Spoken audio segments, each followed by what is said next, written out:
दबाव में इस तरीके का फैसला लिए। अगर फैसला वो नहीं लेते तो उनके कई मंत्री जो और उनके सहयोगी हैं वो भी ईडी, आईटी और सीबीआई के रडार पर था। इसलिए डर कर के ये लोग ये गलत कदम उठाए हैं। पलटू राम का नाम नया नाम छिल्टू राम रखने का काम किया है। पलटू राम तो पहले थे ही, अब छिल्टू राम हो गए। मुख्यमंत्री के अगल बगल में जो दिया गया है डिप्टी सीएम, वो दोनों मुख्यमंत्री का इलाज करने के लिए दिया गया है। एक जेडीयू के नेता है, वो उनको नशीला पदार्थ खिला करके उनको हमेशा नशा में रखते हैं। ये एक तरफ बिहार की सरकार गिरती है तो दूसरी ओर लालू प्रसाद यादव समेत तेजस्वी यादव को ईडी बुलाती है। इन तमाम चीज़ों पर हम लोगों से बातचीत करेंगे। महुआ विधायक डॉक्टर मुकेश रोशन हमारे साथ हैं। सर, कल लालू प्रसाद यादव को बुलाया गया, आज तेजस्वी यादव को बुलाया गया ईडी द्वारा।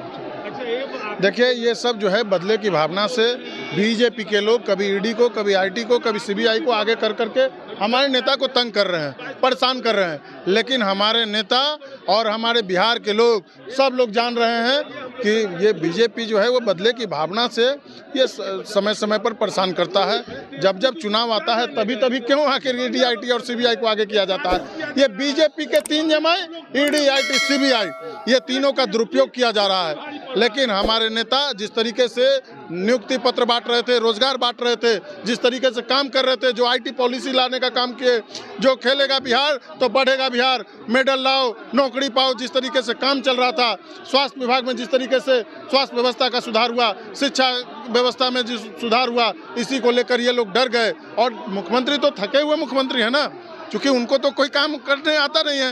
वो तो बीजेपी के दबाव में इस तरीके का फैसला लिए। अगर फैसला वो नहीं लेते तो उनके कई मंत्री जो और उनके सहयोगी हैं वो भी ईडी, आईटी और सीबीआई के रडार पर था। इसलिए डर कर के ये लोग ये गलत कदम उठाए हैं। सब लोग जान रहे हैं कि जो बीजेपी के दबाव में नीतीश कुमार ने गलत कदम उठाया है, इससे पूरा देश दुनिया का जो लोग है पलटू राम का नाम नया नाम छिल्टू राम रखने का काम किया है। पलटू राम तो पहले थे ही, अब छिल्टू राम हो गए। क्या नीतीश जी वापस आ सकते हैं? और नीतीश कुमार का वापसी जो है वो अंतिम संस्कार होगा उनका। चलिए, जिस तरीके से आप देख रहे हैं कि जेडीयू को खत्म करने का साजिश रचा गया है और एक तरफ ललन सिंह को दरकिनार किया गया, दूसरी तरफ मुख्यमंत्री के अगल बगल में जो दिया गया है डिप्टी सीएम, वो दोनों मुख्यमंत्री का इलाज करने के लिए दिया गया है। और मुख्यमंत्री के साथ एक जेडीयू के नेता है, वो उनको नशीला पदार्थ खिला करके उनको हमेशा नशा में रखते हैं।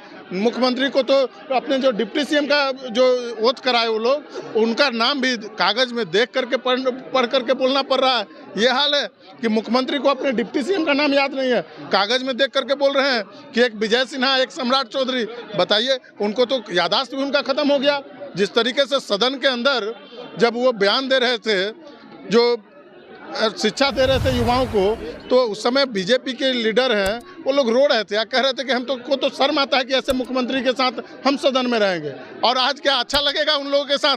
कदम से कदम मिलाकर ये लोग चलने के लिए बढ़े हैं। तो आप जान जाइए कि पूरे तरीके से नीतीश कुमार डरे हुए, थके हुए मुख्यमंत्री हैं। कहा जा रहा है इतिहास बना रहे नीतीश कुमार। तो नीतीश कुमार को जीवनोपरांत हम लोग भारत रत्न देना क्या मांग करेंगे कि उनको भारत रत्न मिलना चाहिए। जिस तरीके से पलटू राम आए दिन पलटते रहते हैं, उनको पलटने के लिए भारत रत्न देना चाहिए। चलिए, तो ये देखिए हमारे साथ डॉक्टर मुकेश रोशन थे, महुआ विधायक हैं। इन्होंने क्या कुछ कहा इन तमाम चीज़ों को इस वीडियो के माध्यम से देखिए।